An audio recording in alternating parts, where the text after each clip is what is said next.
Good morning, everyone. Welcome to the lecture of Water Resource Engineering.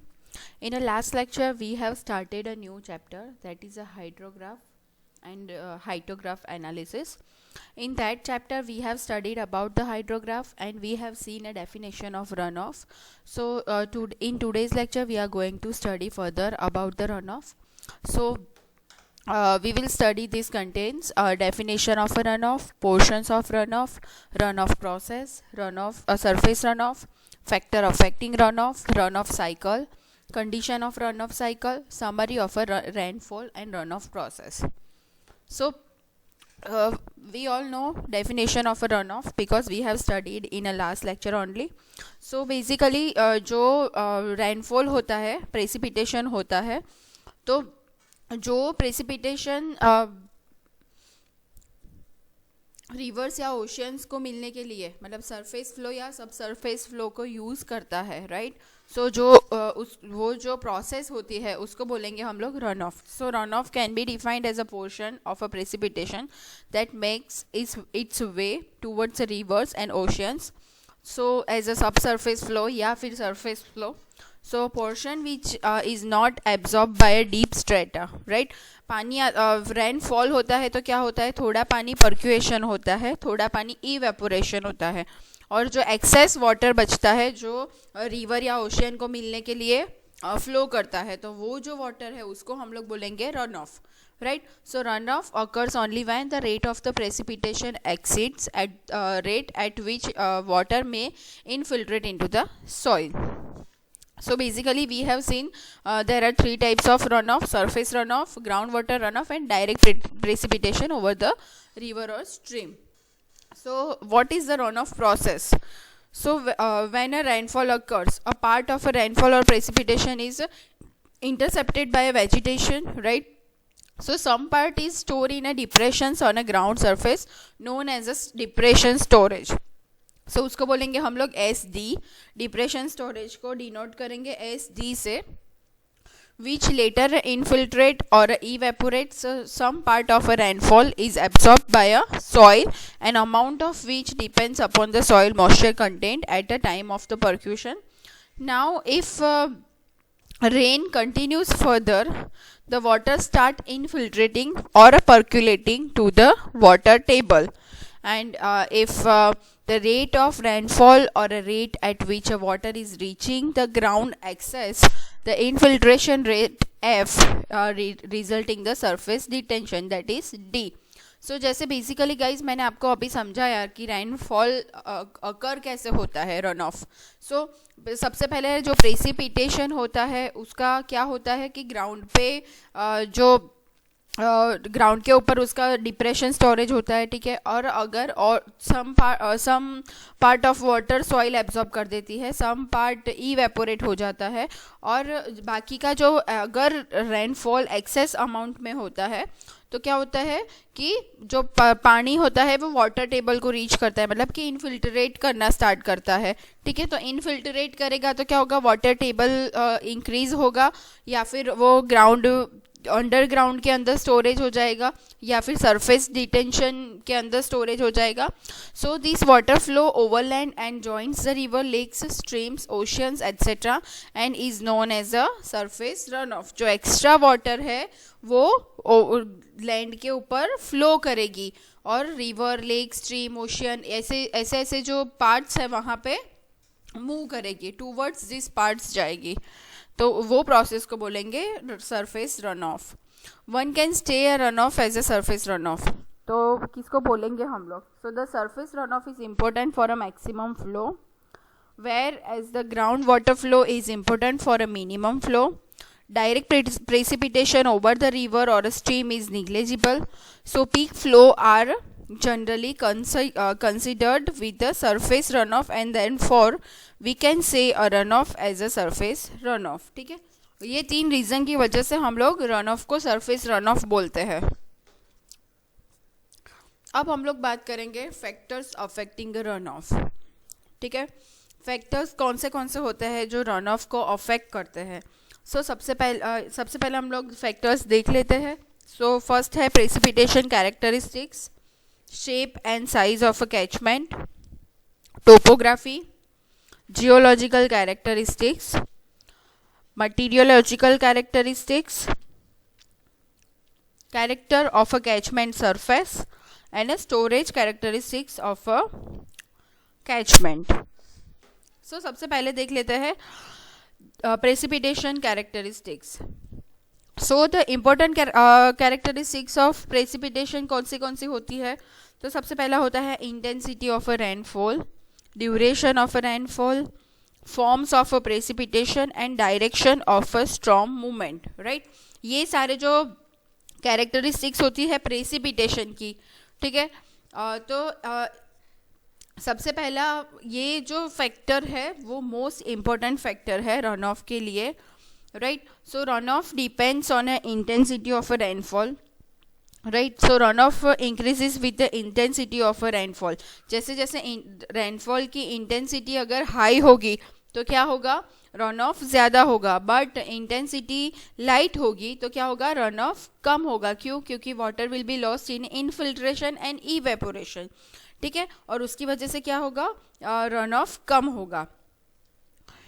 So also a rainfall for a longer duration would produce a longer greater run of, right? अगर rainfall थोड़े ज़्यादा time के लिए आता है, जैसे कि अगर हम लोग देख ले कि 10-15 मिनट्स के लिए अगर बारिश आई तो क्या होगा?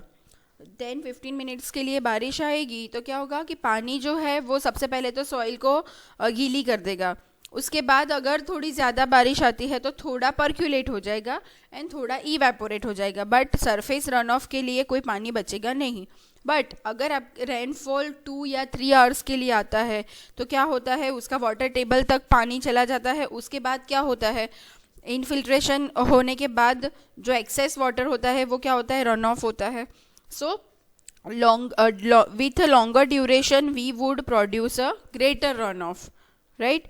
So precipitation may occur either in a form of rain or a snow. आप लोगों को पता होगा कि रेन और स्नो ये दो फॉर्म में मेनली प्रेसिपिटेशन होता है. बट अगर जो प्रेसिपिटेशन रेन फॉर्म में आएगा तो क्या होगा? इमीडिएटली रन ऑफ स्टार्ट हो जाएगा. बट अगर वो स्नो फॉर्म में आएगा तो क्या होगा? उसको मेल्ट होने में टाइम लगेगा. मेल्ट होने के बाद वो सरफेस तब तक क्या हो सकता है? इनफिल्ट्रेशन भी हो सकता है, इवेपोरेशन भी हो सकता है. सो ये जो डायरेक्ट फॉर्म्स ऑफ प्रेसिपिटेशन है वो भी एक मेन सोर्स है, मेन फैक्टर है जो अफेक्ट करता है रन ऑफ को. सो गाइज ये थे प्रेसिपिटेशन कैरेक्टरिस्टिक्स. अब हम लोग देखेंगे shape and size of a catchment, right?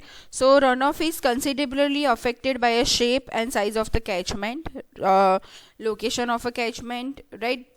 So generally more rainfall or a smaller area resulting in a greater runoff, right? जो कम एरिया के अंदर अगर ज़्यादा रेनफॉल होता है तो क्या होगा? रन ऑफ ज़्यादा हो जाएगा. And less run off in a larger catchment due to a uniform rainfall over entire area. The only few tributaries of a stream feed water to mainstream during a particular storm. So a drainage basin may be either in a fan shape or a fawn leaf shape. So in the case of fan shape catchment, all the tributaries are approximately same size, right? fan shape का अगर आपका catchment होगा तो क्या होगा? greater runoff हो जाएगा क्योंकि peak flood from a tributaries is likely reach the mainstream approximately at the same time. So ये जो fan shape होता है उसमें ज़्यादा रन ऑफ होता है as compared to fawn shape. So fawn shape में क्या होता है? So fawn shape में जनरली डिफरेंट लेंथ की होती है ट्रिब्यूटरीज एंड इसीलिए रेगुलर इंटरवल पे वो क्या होता है? स्ट्रीम को मिलती है. सो ये जो नैरो कैचमेंट होता है उसके अंदर इंटेंसिटी ज़्यादा होती है. उसकी वजह से क्या होता है? पीक फ्लड इंटेंसिटी रिड्यूस हो जाती है. So more intense rainfall are generally distributed over a smaller area and a stream collecting water from a small catchment is likely give a greater run off intensity पर area. तो small जितना area होगा उतना greater run off produce होगा and जितना larger area होगा उतना smaller amount of run off produce होगा. सो मैंने आपको जैसे बताया कि कैचमेंट दो टाइप के होते हैं, fan shape catchment and fern shape catchment. So आप ये फिगर में देख सकते हो, ये है फैन शेप कैचमेंट। यहाँ पे आप देख सकते हो ये वाटर शेड है और ये मेन स्ट्रीम्स है। So all the tributaries are approximately same size and gives a greater run off. जैसे मैंने आपको आगे बताया कि बिकॉज ऑफ पीक फ्लड जो होता है वो मेन स्ट्रीम में अप्रोक्सीमेटली सेम टाइम पे ही पहुँचता है, ठीक है। और ये है फर्न लीफ कैचमेंट, लीफ के टाइप का कैचमेंट है। सो उसके अंदर क्या होता है, डिफरेंट लेंथ की टर्बिटरीज होती है। सो इसीलिए क्या होता है कि ये जो long period of the time में डिस्चार्ज होता है। सो फैन शेप जो होता है उसमें ज़्यादा रन ऑफ हम लोग कलेक्ट कर सकते हैं as compare to fern shape type of catchments, right. So, in the case of very big catchment, uniform rain syndromes fall over entire area, with the result that only a few tributaries of a intense stream feed water to mainstream during a particular storm. So, runoff intensity of a longer catchment will be smaller. उसके बाद हम लोग बात करेंगे third, topography की। So, runoff depends on a surface smoothness and slope also. If slope is steep, the flow will be quick and less evaporation and absorption, so resulting a greater runoff. And if catchment is in a mountainous area, then windward side of a mountain, then more rainfall resulting from runoff. So basically आपके जो area है जहाँ पे run of होने वाला है उसकी surface कैसी है उसके ऊपर ये डिपेंड करता है। जैसे कि अगर आप देखो कि कोई स्टीपी स्लोपिंग ड्रेनेज है, ठीक है, उसके अंदर क्या होगा, स्टीप स्लोप है, उसकी वजह से क्विकर ड्रेनेज हो जाएगा और कोई डिप्रेशन स्टोरेज नहीं होगा, उसकी वजह से क्या होगा, लेस इवेपोरेशन लॉसेस हो जाएंगे। बट इफ़ कैचमेंट माउंटेनियस है तो क्या होगा, विंडवर्ड साइड के अंदर माउंटेन है तो इंटेंसिटी ऑफ द रेनफॉल ज़्यादा हो जाएगी। ऑब्वियसली विंडवर्ड साइड के ऊपर ही माउंटेन है, उसकी वजह से अगर इंटेंसिटी ऑफ द रेनफॉल ज़्यादा है तो रन ऑफ भी ज़्यादा हो जाएगा। सो बेसिकली टोपोग्राफी पे भी रन ऑफ अफेक्ट करता है। उसके बाद है geological characteristics. So the drainage run off is also significantly affected by a geology of a drainage basin. This include the type of surface soil and subsurface soil, type of rock and their permeability, right? So ये सारी चीज़ें हैं उसको भी वो consider में लेंगे। So if the surface soil and subsoil is pervious then seepage will be more and thus in it reduces the peak flood, and if surface is rocky the water absorption will be very small and runoff will be more. Obviously आप अगर sand के अंदर पानी डालते हो तो क्या होगा, वो एब्जॉर्ब कर लेगा, और पत्थर के ऊपर अगर पानी डालोगे तो वो एब्जॉर्ब नहीं करेगा। तो वैसे ही अगर आपके सॉइल का स्ट्रक्चर थोड़ा सॉइल टाइप का है, ठीक है, सॉइल सरफेस है, तो रन ऑफ कम होगा बिकॉज पानी इनफिल्ट्रेट हो जाएगा। बट अगर आपका रॉकी टाइप का स्ट्रक्चर है वहाँ पे, सो क्या होगा, इनफिल्ट्रेशन नहीं होगा और पानी फ्लो करेगा, मतलब कि रन ऑफ हमें ज़्यादा मिलेगा। if the rocks have fissures and if they are porous, most of the water will be lost by a way of seepage and surface runoff very small. ठीक है, अगर सरफेस के अंदर फिशर्स और मोर porous होती है तो उसकी वजह से क्या होता है, पानी और रन ऑफ लॉस हो जाता है। सो ये जियोलॉजिकल कैरेक्टरिस्टिक्स थी। उसके बाद हम लोग देखेंगे मटीरियोलॉजिकल कैरेक्टरिस्टिक्स। सो मटीरियोलॉजिकल कैरेक्टरिस्टिक्स कौन सी होती है, basically temperature, humidity, wind velocity and pressure variation, right? So these all are the meteorological characteristics. So runoff is significantly affected by a meteorological characteristics. So higher temperature and higher wind velocity cause more losses due to evaporation and transpiration, right? अब हम लोगों ने आगे evaporation and transpiration देखा था, तो उसमें हम लोगों ने देखा था कि जैसे जैसे टेम्परेचर ज़्यादा होता है, जितना टेम्परेचर हाई होता है उतना evaporation रेट भी हाई होता है। सो अगर टेम्परेचर ज़्यादा होगा, इवेपोरेशन एंड ट्रांसपिरेशन ज़्यादा होगा, तो ऑब्वियसली रन ऑफ कम हो जाएगा। Same greater humidity decrease the evaporation and transpiration losses, so उसकी वजह से क्या होगा, रन ऑफ इंक्रीज हो जाएगा। सो ये दोनों एक दूसरे से अलग है, क्योंकि टेम्परेचर ज़्यादा होता है तब रन ऑफ कम होता है, एंड ह्यूमिडिटी ज़्यादा होती है तब रन ऑफ ज़्यादा होता है, बिकॉज ह्यूमिडिटी ज़्यादा होती है वहाँ पे इवेपोरेशन नहीं होता है उसकी वजह से। सो The variation of a pressure in the atmosphere also helps the movement of a storms, causing the precipitation. And if direction of a storm is in a direction of a flow water and in a drainage basin, then more runoff will be produced, right? उसके बाद हम लोग देखेंगे characteristics of a catchment surface. So catchment surface का character कैसा है? So run off also depends upon the surface conditions, whether the runoff is a drained or undrained, natural or cultivated, bare or covered with vegetation. ठीक है, आपका जो surface है वो कैसा है? नेचुरल है कि आप लोगों ने कल्टिवेट करके उसको बनाया हुआ है, ड्रेन है कि अनड्रेन है, वो प्लेन सरफेस है या फिर उसके ऊपर कोई वेजिटेशंस उगा हुआ है, तो उसके ऊपर भी ये रन ऑफ डिपेंड करता है. So if surface has a no natural drainage, then absorption loss will be more, right? Natural drainage नहीं होगा तो absorption loss will be more.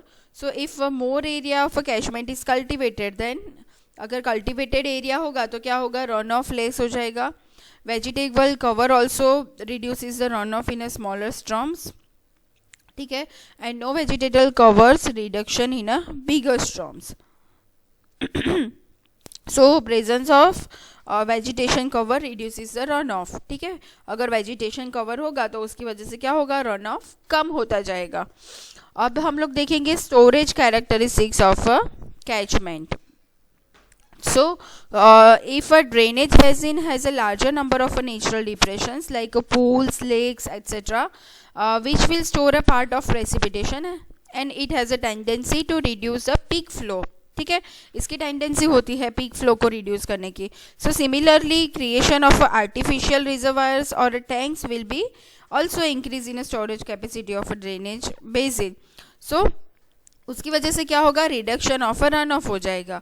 So basically artificial storage such as dams, weirs and natural storage such as lakes and ponds etc. reduce the peak flow and they also give a rise to greater evaporation losses. ठीक है, peak flow reduce हो जाएगा तो क्या होगा? आपका evaporation losses high हो जाएगा. Run off cycle. So it is a part of a hydrological cycle basically. ठीक है, रन ऑफ साइकिल जो होती है वो हाइड्रोलॉजिकल साइकिल की पार्ट है. एज यू ऑल नो, हम लोगों ने सबसे पहले लेक्चर में क्या देखा था? हाइड्रोलॉजिकल साइकिल देखा था. So the part between a precipitation from a atmosphere over a land areas and it's subsequent discharge through a streams channels. So hydrological cycle में क्या होता है? जो पानी होता है वो इवेपोरेट होके ऊपर जाता है, अगेन प्रेसिपिटेशन होके नीचे आता है, कुछ पानी रेनफॉल रन ऑफ होता है, कुछ पानी इनफिल्ट्रेट होता है, कुछ पानी इवेपोरेशन होता है. अगेन ये जो साइकिल है वो चलती रहती है. So run off cycle is also a part of a rainfall cycle, right.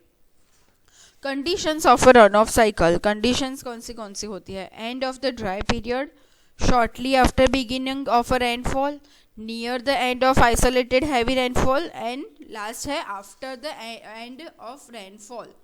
So end of a dry period क्या होता है?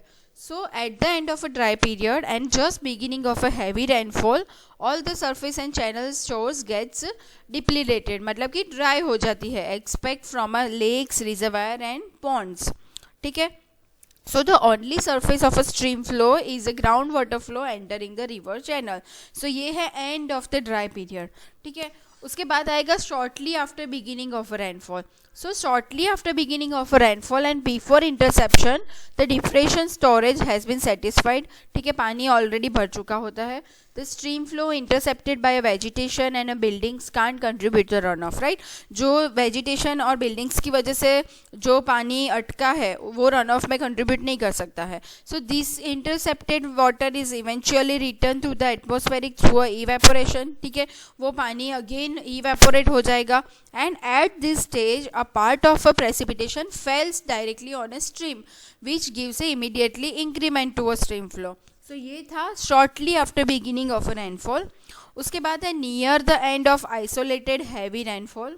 आइसोलेटेड हैवी रेनफॉल होता है.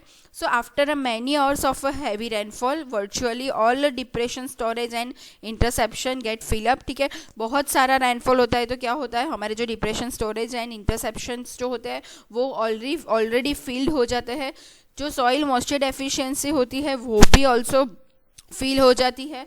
इनफिल्ट्रेशन रेट मिनिमम हो जाता है, बिकॉज क्या होता है, सॉइल मॉइस्चर जो होता है उसके अंदर पानी भर जाता है. So similarly a flow in the filled depression is essentially balance over a dry flow.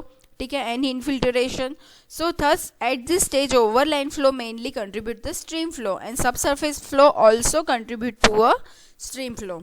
ठीक है, उसके बाद है after the end of a rainfall खत्म हो जाएगा. उसके बाद क्या, so when rain end overland flow causes मतलब स्टॉप हो जाते हैं, the stream flow consist of only a base flow and channel storage. So evaporation take place quite from moisture content and transpiration also take place from a vegetation cover. Water from a depression storage also continue to infiltration, and also the gravity water still not drain up to a water table, continue as a downward journey to a joint water table. So rainfall ख़त्म होने के बाद ये process होती है. ठीक है, पानी इवेपोरेट होना स्टार्ट कर देता है, ट्रांसपिरेशन करना स्टार्ट कर लेता है, इनफिल्ट्रेशन स्टार्ट करता है, और जो पानी ये सरफेस पे है वो रन ऑफ करना स्टार्ट करता है. ठीक है, सो ये पूरी प्रोसेस थी रेनफॉल की. हम लोगों ने आज रेनफॉल क्या होता है, उसके फैक्टर्स कौन से अफेक्ट करते हैं, एंड रेनफॉल साइकिल क्या होती है वो हम लोगों ने देखा. अब हम लोग नेक्स्ट सेक्शन में देखेंगे कंपटीशन ऑफ रन ऑफ. ठीक है, तब तक अगर आपके कोई डाउट है, कोई क्वेश्चंस है, तो आप मुझे कॉल करके या पर्सनली मैसेज करके पूछ सकते हो. Thank you so much everyone.